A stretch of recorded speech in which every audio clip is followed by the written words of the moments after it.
le blanc, puis j'ai fait les deux cuisines, la salle à manger, la salle de bain, c'est déjà.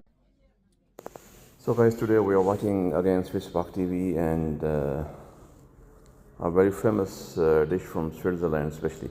Swiss fondue is more than just a dish, it is traditional that brings people together.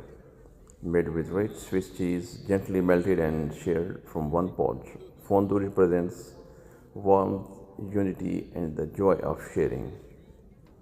From cozy Alpine chalet to family gatherings, dipping bread into melted cheese is a true Swiss experience. One pot, one table, and many smiles. This is the heart of Switzerland. So, guys, it's a very famous Swiss dish fondue. ये dish जो है ये इसका नाम है Swiss Fondu.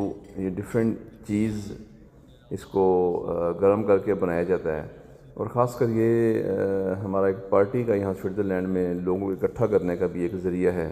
और ख़ासकर जो पहाड़ी इलाके हैं जहाँ पे बहुत ज़्यादा सर्दी भी है, ये एक बड़ी अच्छी और सेहतमंद चीज़ है। और स्पेशली उन लोगों के लिए जो स्विट्ज़रलैंड में एज ए टूरिस्ट आते हैं उनको वेलकम किया जाता है। इसको आगे टेस्ट करें और ज्वाइन करें हमारे इस प्रोग्राम को। ये ब्रेड को इस तरह रोल करके आप खाएं, ज़बरदस्त चीज़ है।